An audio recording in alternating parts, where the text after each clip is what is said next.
Okay, let's get started. I would like to welcome you to the second online public informational session for Minnesota's Home Energy Rebates Program. My name is Jane Anderson with the Nova Energy Group, and I'm a member of the Minnesota Home Energy Rebates Planning Team. I lead our stakeholder engagement efforts for the project and will be facilitating the meeting today. We're really excited to be here and share some updates on Minnesota's Home Energy Rebates Program. Our first online meeting was in June, and a lot has happened since then. I'm joined here today with two colleagues from the planning team, Bryce Seymour from Elevate Energy and Amy Scheller from the Minnesota Department of Commerce. We also have Kati Lamadrid from Nova Energy Group here as well. So before we begin, a couple housekeeping items. First, we have a lot of people on the call today, so all lines will be muted during the meeting. Second, we are recording this meeting. So a recording and a copy of the slide deck will be posted to Commerce's website following the meeting. And lastly, we will have time for Q&A at the end. So please use the Q&A box in your little Zoom toolbar for questions. Next, to go over the agenda for today's meeting. So we will begin with some program planning updates and a recap of the last couple months, hearing from Bryce Seymour. After, Amy Scheller will walk us through and provide some updates on Minnesota's program design. We will also go through a customer journey example of a participant in the Home Energy Rebates Program. And then we will talk about next steps for Minnesota. And then again, at the end, we'll have about 10 minutes for a Q&A portion. So with that, I will pass it over to Bryce to talk about planning updates and recap. Thanks, Jane. As Jane mentioned, my name is Bryce Seymour. I work for Elevate Energy. I am a senior program manager, and we are working with Minnesota Commerce on the planning aspects of the home energy rebates. We also have a couple other partners that I would like to highlight on this, like Nova Energy, where Jane and Kati are from, and then also RMI, Categorical Group, Greater Minnesota Housing Fund, and Fresh Energy. All of these folks have been helping contribute to the planning for the home energy rebates, and we just want to talk through and highlight some updates and recap some stakeholder engagement pieces, and then also some program design pieces before handing it back off to Amy to discuss some updates. Next slide. So it's been a couple of months since we last provided a general update to the public, and since our meeting in June, we've been doing a lot of research, analysis, interviews, stakeholder engagement pieces, and then other things to help plan and for these home energy rebates to best fit the state of Minnesota. So some of the research and analysis pieces that we have been working on include the incentive stacking and braiding analysis that RMI conducted, the residential building characterization that Greater Minnesota Housing Fund led, and then there's also a workforce development assessment and plan that Elevate has been supporting. These reports are not yet final and available to the public yet. However, if you are interested in getting a little bit further update on those pieces, I suggest you connect on the advisory group where there has been presentations given relating to those pieces. We've also had a series of stakeholder engagement sessions in July and August of this year. We hosted 6 public forums across the state of Minnesota to gain local insight and perspectives from stakeholders on the design of Minnesota Home Energy Rebates Program. Just a couple of highlights from those. We had 135 attendees turn out across the 6 forums, and they were held across different geographic coverage across the state of Minnesota. We had a forum in the Twin Cities, St. Cloud, Mankato, Fergus Falls, Bemidji, and Duluth. And we would just like to thank all those who did attend those sessions. It was great conversation, and it was great to see a great turnout for those. And we were able to have a lot of conversations and from different stakeholders with different perspectives. And it was great to get feedback from all of those folks on the Homes in Here program design. And I would also just like to discuss or highlight that we're excited to announce that on September 30th, Minnesota was awarded the full 74 million for the home electrification and appliance rebate. So for here, so that's super excited. And I know the state is very excited about that. Next slide. So since it's been a while since we met, we just wanted to provide an overview again of the two programs, just for that background knowledge for folks who are not in the weeds or too familiar with them, for homes in here. So the Home Efficiency Rebate, or HOMES, is a whole house energy saving program. Minnesota was allocated around $74.3 million for homes, and all income levels are eligible for rebates under the HOMES program. The second program of the home energy rebates is the home electrification and appliance rebates, or HERE. HERE is a point of sale rebate for specific electrification and appliances. And Minnesota was awarded the full 74 million, as discussed on the previous slide from DOE. And HERE is targeted towards low and moderate income households. So those are the only ones eligible for that program. And next, I am going to hand it over to Amy to kind of talk through the timelines of both homes in here. Thanks, Bryce. Hi, everybody. I'm Amy Scheller with the Minnesota Department of Commerce. I'm the Residential Rebates Coordinator, and I have been working with the planning team to advance our plan and work towards implementation of these two home energy rebate programs. So first, we wanted to revisit the timeline that we're kind of working under for both of these programs. You can see here where we are now, where the gold star is. For the HOMES program, we are advancing a program application for the DOE. We're taking what we learned through stakeholder engagement and research to finalize our program plan and prepare that application, and plan to submit that in late October. We're also advancing procurement plans for implementation vendors and working on a request for proposals to be released at the end of this month or early next month. And right now, we're anticipating that the HOMES program will launch in the late spring of 2025. The HERE program is following a similar timeline, except as Bryce mentioned, we already submitted that application and received the full funding from the Department of Energy. So right now for the HERE program, we're focused on finalizing our request for proposal for implementation with our state procurement offices, and we expect to release that RFP in late October or November. Similarly, HERE is expected to launch and begin to make rebates available in late spring 2025. So next, we're going to be moving into some program design updates and share with you some of the program decisions that have been made in this planning process. Next slide. So the DOE has lots of requirements for these programs and design considerations that they are suggesting, but they also left many implementation decisions up to the states as they design programs in a way that's best for their state. The research and stakeholder engagement conducted over the last few months has been informing the decisions that we're making about Minnesota's programs. Listed here are some of the decisions that we have made and that we will be sharing with you today. These will be shared alongside some relevant background information so you can understand the context of the decisions. We won't be announcing all program details today, but we have some that we are excited to share with you. This next slide, I'm not going to go over in detail with definitions, but we'll define these throughout the presentation as they become relevant. And this slide will be here for reference when we post the slides after the meeting. So the first thing we're going to go into is the definition of disadvantaged community. One of the U.S. Department of Energy requirements for this program is that 40% of the program benefits should go to disadvantaged communities. The DOE, or Department of Energy, offers a definition of disadvantaged communities, but does allow the state to select a different definition with their approval. Minnesota has decided to use the DOE definition, which is defined by the Climate and Economic Justice Screening Tool, known as CJUST. There's a link on this slide if you're interested in exploring this tool more. So again, this tool will be used to meet the requirements of the DOE program around disadvantaged communities. However, we will use additional tools for outreach purposes that help us identify households that we would like to prioritize or reach out to specifically. Some of those examples of those tools are the green zones or geographic proxy methods.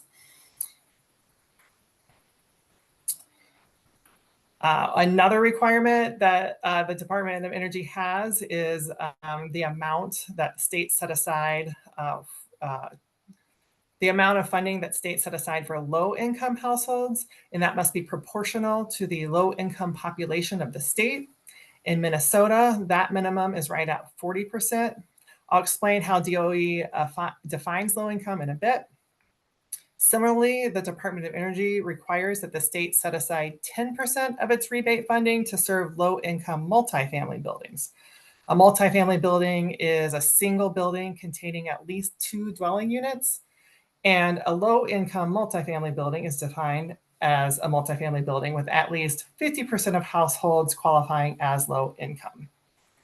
So that's the minimum requirements that the Department of Energy says that the states have to adhere to. So I'm going to pause for a second and explain how we define low income households. Jane, next slide, please. So the Department of Energy defines low income as a household with an income of less than 80% of area median income, or AMI.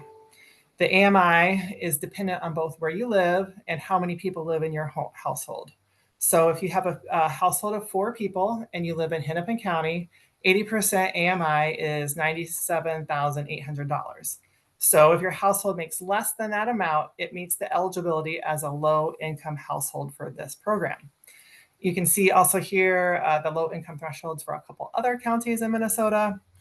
And also shown here is the income threshold for moderate income eligibility, which is also used throughout the program. Moderate income is defined as a household making between 80 and 150% AMI.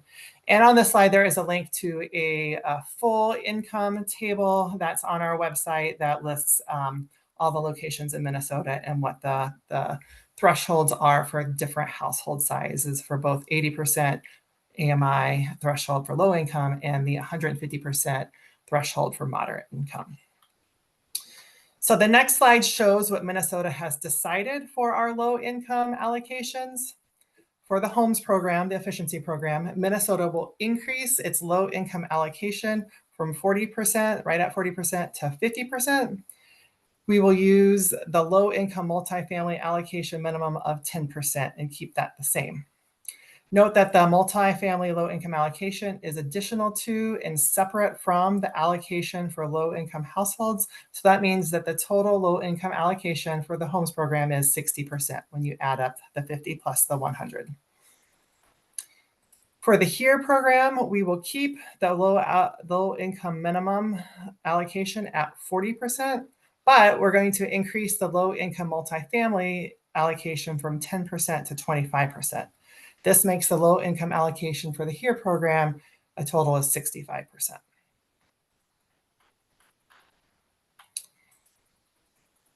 Next topic we're going to cover is categorical eligibility.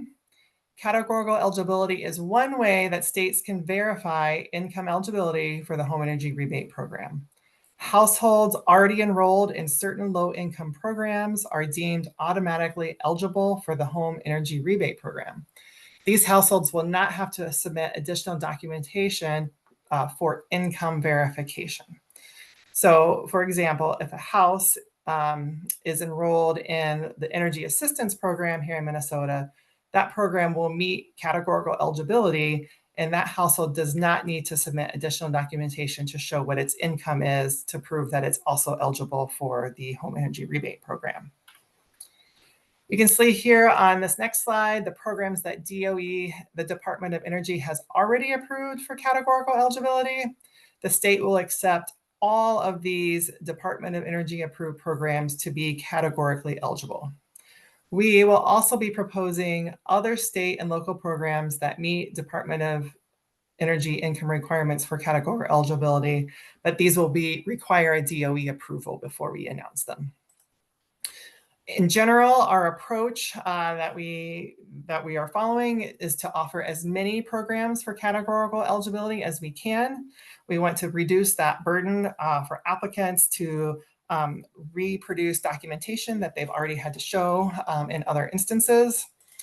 However, we do have to show that the income requirements for any programs that we propose do meet the income requirements for the home energy rebate program. So we're only allowed to submit and request categorical eligibility for programs that also meet the income thresholds of 80% AMI that DOE allows.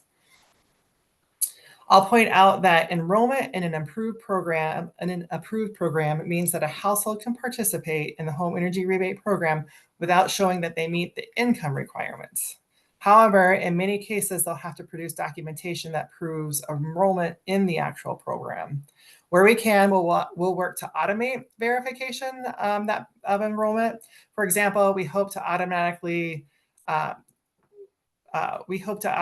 be able to enroll folks that are currently enrolled in Minnesota's Weatherization Assistance Program or Energy Assistance Program, so that they don't have to submit enrollment documentation as part of their rebate application. This is possible because the Weatherization Energy Assistance Programs are also administered by Commerce, and we have the ability to share data with those programs.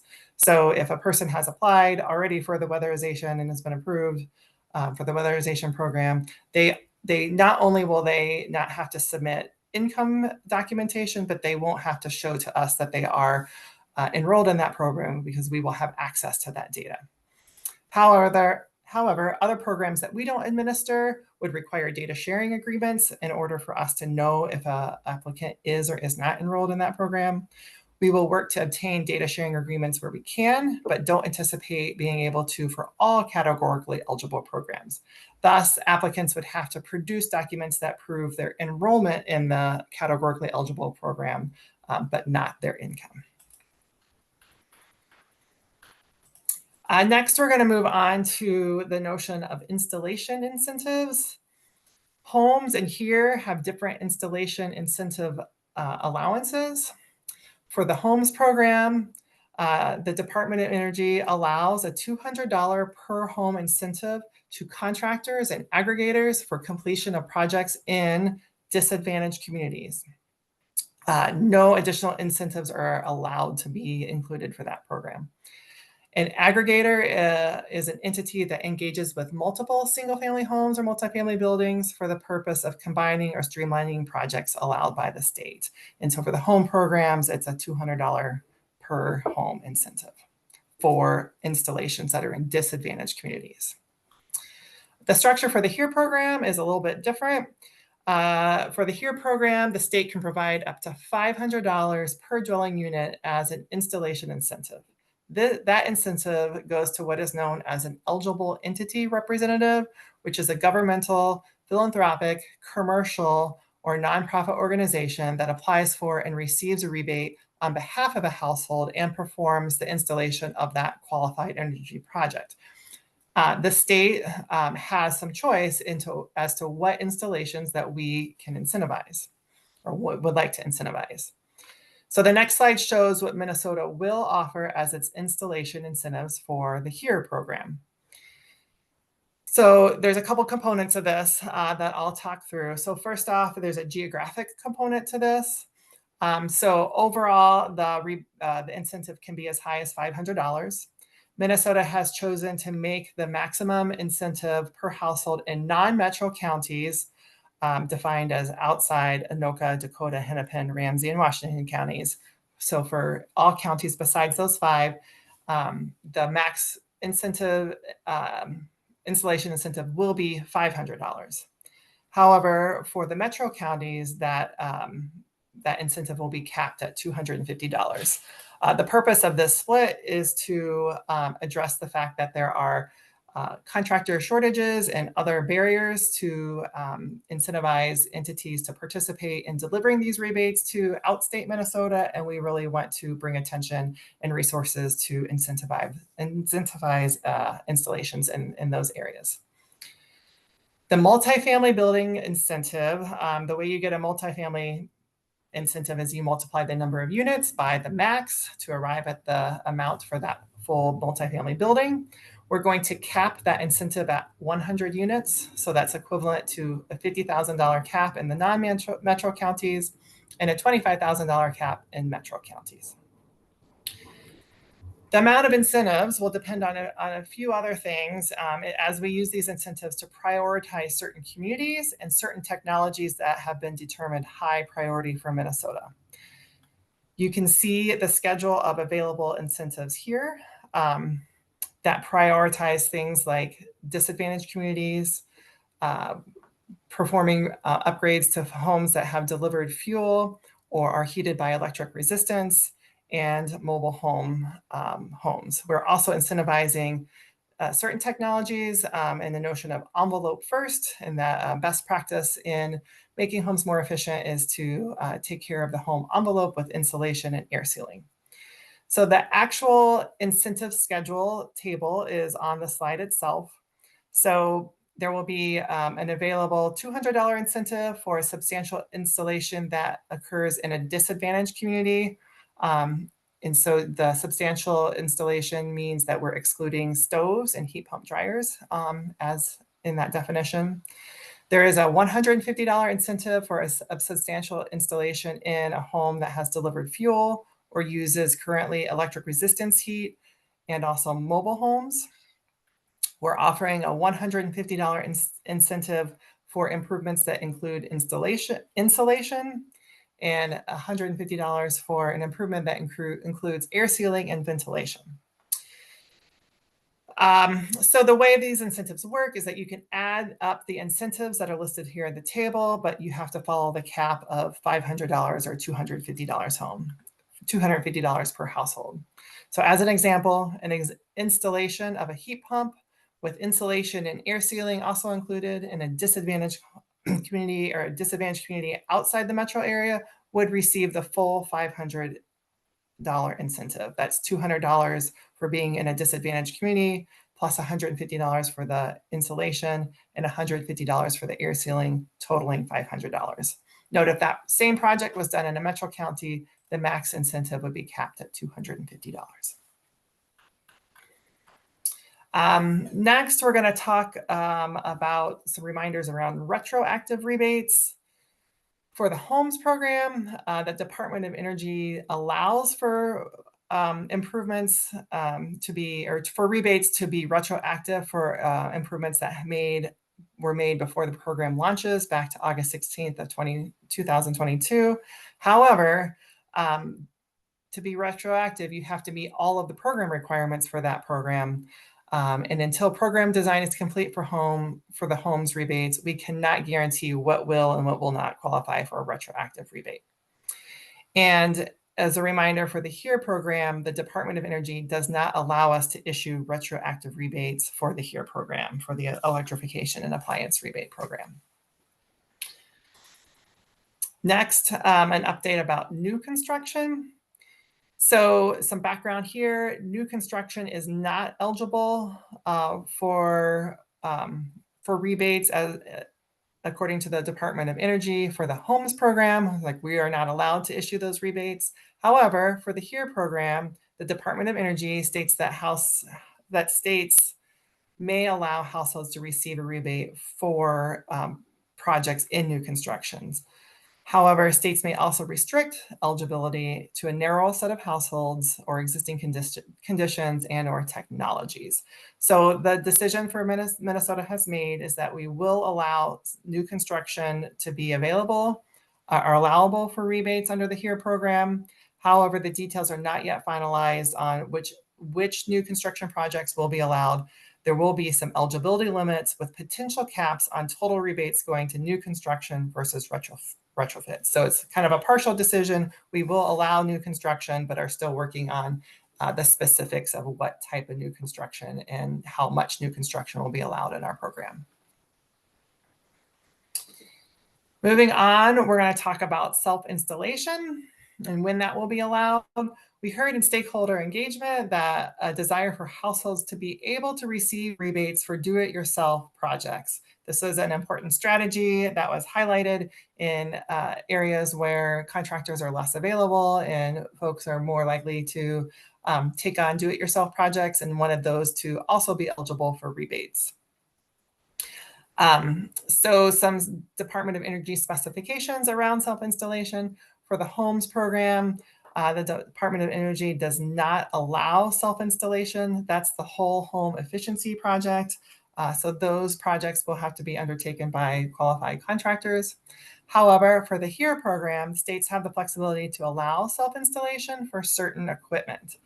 Minnesota has made the decision that some technologies will be allowed to be self-installed and rebate eligible. This includes the induction stove cooktop Ranger oven, the heat pump water heater, and the heat pump clothes dryer. So those are the technologies that will be allowed for self-installation. There will be other technologies that will not allow rebates for self-installation. That includes electrical wiring or service center installations for weatherization measures such as insulation, air sealing, and ventilation. And we will also not allow self-installation for heat pumps for the purposes of heating and cooling the home. Okay, so this one's a little bit complicated. So there's a little bit more background on this measure. So the Department of Energy allows states to take two potential approaches for the HOMES program: modeled and measured pathways, it's referred to. The first pathway is modeled energy savings, where a home energy assessment is performed by a qualified contractor using certain energy modeling software. And the rebate amount is dependent on the energy savings estimated by that model with the improvements that are selected. This pathway requires a minimum of 20% estimated energy savings and at least one major upgrade. The second path that the states can choose is called measured energy savings. It relies on measuring energy savings that is actually achieved by the project. Rebate amounts are based on the actual measured savings using a Department of Energy approved open source measurement and verification methodology. This pathway involves comparing energy bills before and after the project and actually measuring how much energy savings is achieved. It requires a minimum of 15% measured energy savings. And note that the measurement after the installation must occur no less than 9 months after the project is completed. So those are the requirements for the two programs. The next slide shows that Minnesota has selected the modeled pathway for our program, but we are also going to explore a measured pathway as a pilot project. So the majority of the program will launch as a modeled pathway, and our efforts will also include a pilot to explore the measured pathway further. Some background about that decision: the model pathway was selected because it leads to a faster application process, the ability to stand up the program faster, and has lower administrative costs. In general, the measured pathway is less prevalent across the country and works best in certain circumstances that are not yet present in Minnesota, including areas with established contractor networks that are experienced in these programs with measured energy savings, areas with good distribution of smart meters to capture data in a different way, and states where there is close coordination between energy offices and utilities. However, we're interested in conducting a measured pathway pilot to explore this method more and how we can use it successfully in Minnesota to achieve some of the results that we're after. And one final note here, I'll note that we have not yet finalized the allowable technology and rebate amounts for the HOMES program, so we won't be announcing that today. The states are allowed to determine what technology and rebate amounts that we will offer in the HOMES program. So those announcements will come at a later time. However, we are announcing the eligible technologies and rebate amounts for the HERE program for single-family homes. We have decided that in Minnesota, for single-family homes, all eligible technologies from the Department of Energy list are allowed, and we will allow the maximum rebate amounts. We will require that air source heat pumps be ENERGY STAR cold climate certified models, and additional specifications for heat pumps are still under review that align these rebates with other rebate program specifications wherever possible. I'll also note that extra specifications for other technologies are still being finalized. So I'll share a little bit more about what we do know in the next slide. And I'll note that details regarding eligibility and rebate amounts for multifamily buildings are still being finalized and announced at a later time. So this slide shows some details about the eligible technologies alongside the rebate amounts. So rebates will be allowed for heat pump water heaters, heat pumps for space heating and cooling, electric stove, cooktops, range or ovens, and also heat pump clothes dryers. And you can see the amounts allocated to each, or the maximum amounts allowed for each of those technologies here on the slide. For building materials, there will be rebates for electric load service centers, for insulation, air sealing, and ventilation, and for electrical wiring. I'll also note that costs eligible for rebate include all materials for installation, such as pads for outdoor units or necessary ductwork, smart thermostats, and other grid enabling technologies. I'll also note that there are additional requirements on some of these items that DOE requires and that Minnesota will also require, such as appliances must be Energy Star certified and be a replacement for non-electric models. We'll articulate full requirements in our program materials and frequently asked questions to clarify what is and what will be and will not be allowed. The table on the right shows a little bit more about the limits to the percentages of the projects that can be covered by the rebate, depending on your income. So for, I guess the table on the left shows how much you can receive per type of upgrade. And the max per household is $14,000. So if you add up all of those items that are listed in the table, it exceeds $14,000. So you won't be able to do the full menu, but you can pick and choose up to a total of $14,000. The table on the right shows that if you are low income or you make less than 80% AMI, the rebate can cover up to 100% of the qualified project cost. Now, there might not be enough available rebate to cover the full cost, but if there is, it will be able to cover 100% of the project cost.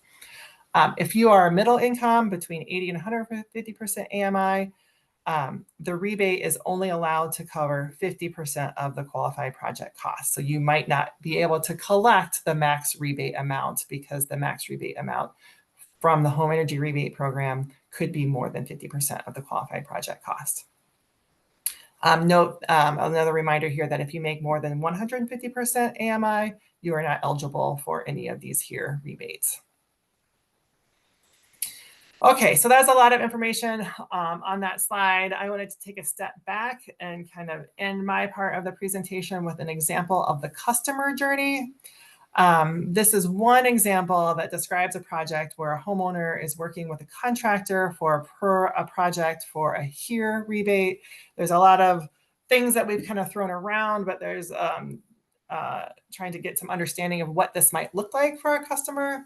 So the first step is that the participant or the contractor that they're working with initiates the project, the improvement in the house for an electrification or appliance project.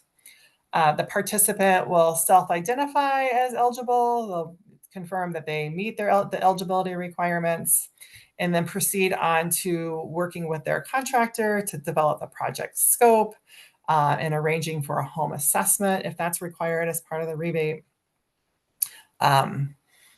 Once the determination is made of like what the project will be and which appliances and improvements will be made, the application will be submitted. And then when that application is received and confirmed, funds are reserved via a coupon system, coupon within our rebate processing system. So that sets aside the funds for that particular household for that particular project. Next, the contractor works to complete the work that's in the project scope. Once that is complete, the customer receives an invoice and the contractor completes the required documentation. And that goes on to the next step where the program team reviews and approves and issues payments. And so you can kind of see how there are different aspects the customer is involved in, as well as the contractor. To reiterate, this is just a sample process. It doesn't include all the possible steps or pathways that might be included in a project, such as financing, inspections, the payment of contractor incentives, or options for categorical eligibility for the homeowner. It also doesn't cover special processes that might be in place for emergency appliance replacements. I guess one other thing I'd like to point out about this process is that the homeowner should apply for these rebates before they do the work on their home. So with that, I'm going to turn it back over to Jane, who's going to kind of walk through some of the next steps that we're working on here at the Department for Planning, and then we'll move on to Q&A. Thanks so much, Amy, and thank you, Bryce, as well. So some of the next steps of what's happening in the next month or so, the Minnesota Department of Commerce and the planning team are hosting a utility meeting on October 15th via Zoom.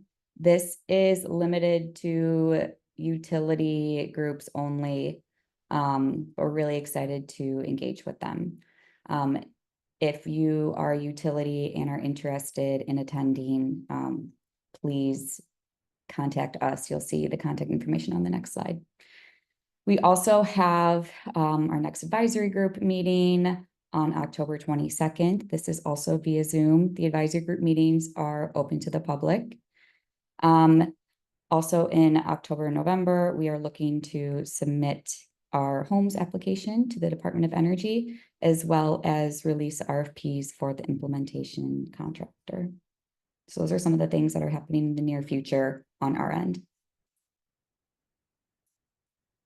A couple reminders of how to stay engaged. The planning team is really committed to stakeholder feedback and engagement, and want to present a couple opportunities for the public to stay informed and engaged in the Minnesota's home energy rebate planning process.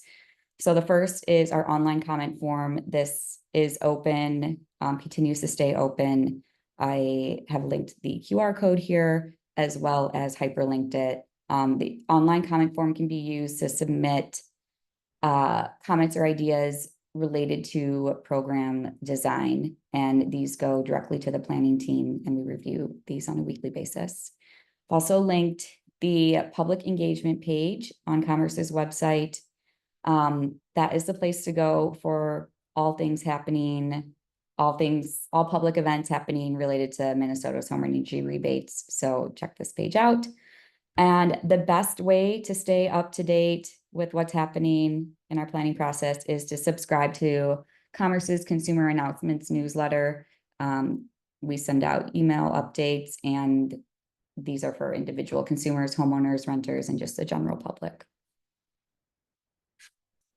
Next, we will move into the question and answer portion of today's meeting. So please submit your questions via the Q&A box in the Zoom toolbar. I see that some are already coming in, which is great. We will not be able to get to all your questions today. However, there is an FAQ on Commerce's website that is updated periodically, and we will take inventory and review all the questions that have been submitted today internally. And if possible, we will incorporate some of them into the FAQ. As a reminder, if you have additional program-related questions, please submit them to this residential.rebates.com email address. And then also linked is Commerce's home energy rebates homepage. So with that, we will start our Q&A.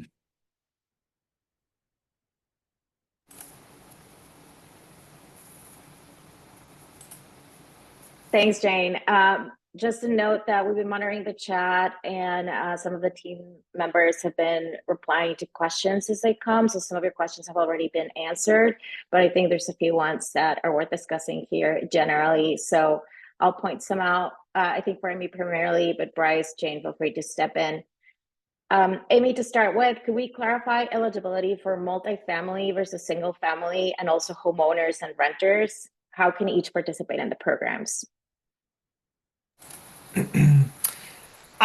Sure thing. So the eligibility, okay, so a household or a unit are kind of used synonymously. So a household is eligible if they meet the income requirements or categorical eligibility.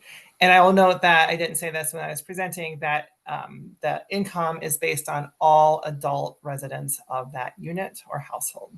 So that's for a single family home. For a multifamily home, if more than 50% of the units in that multifamily building meet the income eligibility requirements, then that building is eligible as a whole. So that was the first part of the question. The second part was owners and renters. okay. So owners are able to apply for these programs in all cases. And in some cases, the renters can work with their landlords in order to support the landlords and request that the landlords advance participation in these programs. Okay. Thanks, Amy. We have a clarifying question around the point of sale process for here. Will a household need to share their tax returns with an appliance store or contractor to qualify? That information will be collected through the rebate application and processing system and not directly shared with the contractor or retailer. Question about how can people know if there are other rebate programs available to them in addition to here? Could be homes as well. Yeah, so if you visit the website that's on the screen right now, you'll come to Commerce's Home Energy Rebate Program website. There are some links on there that talk about what you can do now to get ready. And then there is a link on there that helps identify other rebates. I'll say a couple big areas to look at for other rebates that you might be eligible for. You'll want to look at your utility the utilities that you utilize for both gas and electric. Utilities often offer rebates, in particular if you're in the Excel area in the metro. There's some large rebates that are available through that. And look on the website to identify what rebates might be available from the utilities that you utilize. I'll also point out that while these rebates aren't currently available, the federal tax credits for these improvements that are similar to this are available. So if you have a tax burden and you are making these improvements now, you would be eligible for a tax credit if your project meets those requirements. If you're having a hard time finding what you need, there is an email address that you can email us on our website as well, and we'll help point you to the right direction. Okay, next question. Is there an approved contractor list? And if so, how would a contractor apply to be on the list? There will be an approved contractor list, and that is not yet available. We are creating these programs now, and so we will be working on communication directly to contractors that will inform them how to become on that list. We are not recruiting folks at this point yet because we are working with on getting our systems ready such that we can accept those applications and communicate the specifications that those contractors will have to follow to be on the list. A question about consumer protection. Will Commerce be keeping note of bid prices to try to limit rent taking by contractors? Yep, they're part of our application to the Department of Energy includes a pretty extensive consumer protection plan that has to address many points of concern. One of the points of concern that must be addressed in that plan is rent increases and a number of other things. And that consumer protection plan, in addition to submitting it to the Department of Energy, we're also required to make it available to the public. So when that plan is in place and approved, it will be available to the general public to understand what the protections are in place and also identify processes that they can follow if they are concerned about some of the things that are happening. A couple of questions coming through asking for additional details on the application process. If you can elaborate on what that means for Commerce, the application for DOE. I guess there's two applications. I guess I'll address our application to the DOE first. And so the Department of Energy has allocated funds for these programs to states. However, we don't just get that funding directly from Department of Energy. We are required to submit both an application That application goes to the Department of Energy. They review it. There's often lots of back and forth, refining what our application is. Once they're satisfied with our application, then our funding is awarded for that program. So we've already gone through that program for the HERE program, the Appliance and Electrification Program, and we have been awarded that funding. For the homes program, we are still working on that application. That will be submitted to the Department of Energy later this month that defines lots of things about our program. And then we'll go through a similar back and forth with the Department of Energy before they award us those funds. There is a second step of that application process that's called the implementation blueprint. And so that's a series of 5 kind of plans that we also have to further define the exact how of our programs will operate. And the Department of Energy also has to approve those plans before we're allowed to launch the programs. So that's the Minnesota's application to the Department of Energy. I've also alluded to application of the homeowner or the participant in the program. And so you have probably heard that some other states are launching programs and they're accepting applications for their rebate programs. The rebates or the applications for households occur in a state-specific mechanism. And so some states, such as California and New York, had existing statewide rebate processing systems to deliver rebates to households in their state. Minnesota has not ever had such a program. So this is the first time that Minnesota is going to have statewide rebates. It's more common in our state, or where the rebates for these types of improvements have been administered in the past, is through utilities. And so utilities have been doing these programs within the state for a very long time. This is the first time that we're offering statewide rebates. So Minnesota will be hiring a contractor to build a new system through which consumers can apply to receive these rebates.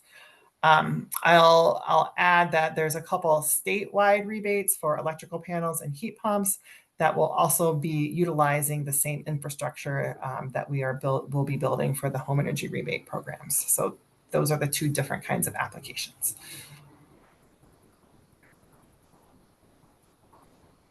All right, I'm reviewing. There's another question related to timeline. They're asking to confirm if the programs will be released separately or simultaneously. I expect that different parts of them will release separately from each other. And so we hear folks that they want to get access to these funds as quickly as possible.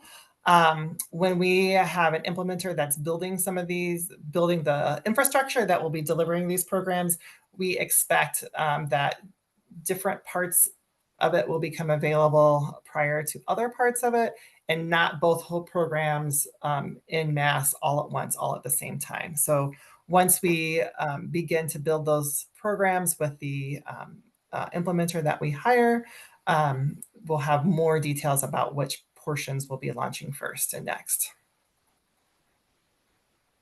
I guess I'll add that I expect that aspects of the HERE program will probably come online before the homes program. Couple questions about categorical eligibility. If one of the people in the household meets categorical eligibility, such as Medicaid, does that requirement not apply to the entire household, or does it? If a person meets the categorical eligibility for that program, then they can be considered categorically eligible for the rebate. Household, yeah. Then there's a related question. So for those that may be categorically eligible, will WAB or EAP providers be the ones applying for the actual rebates? Those details aren't yet worked out. So we're looking at the technology kind of background and how we will interface with those existing programs. Okay. Looking for some clarification on whether a townhome or similar owner resident of a tri or quadplex, if they qualify. For instance, the resident may be low income, but the owner might not. how does that come into play? Okay, there are some differing requirements around townhomes versus condominium buildings. Townhomes do qualify as a single family home if it's a townhome that has its own kind of metered systems that provide energy to that home.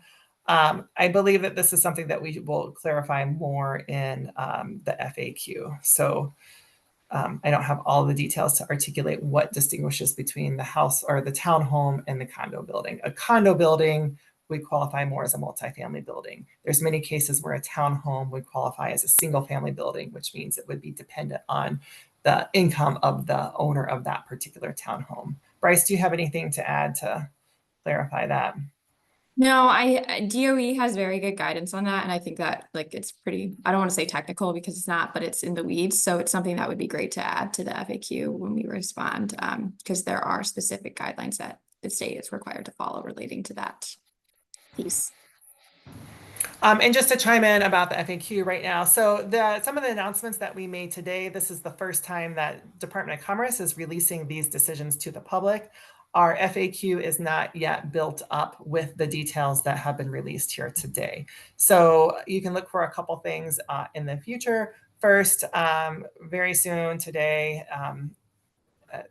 if not today, tomorrow, these slides will be available on our website and you will be able to access them.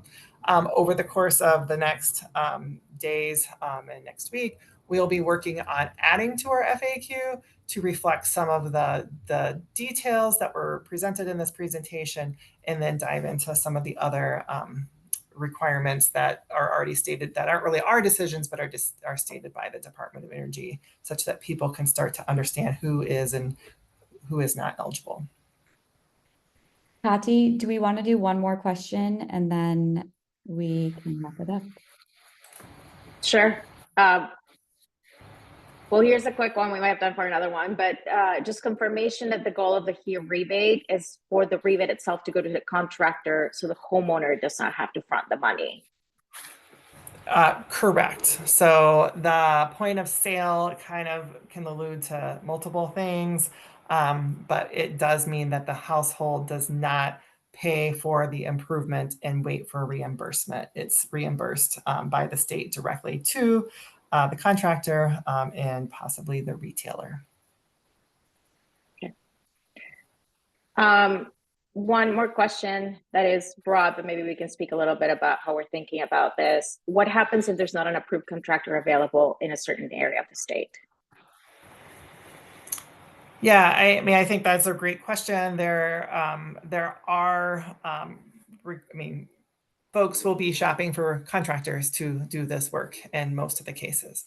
We're aware, as are you, that it is challenging to find contractors to do all sorts of work on homes in Minnesota. There are a few efforts that are kind of going alongside of this in Minnesota and by the Department of Energy. There are two programs that Minnesota has applied for to do some contractor training in different areas. One is the Energy Auditor Training Program known as EAT.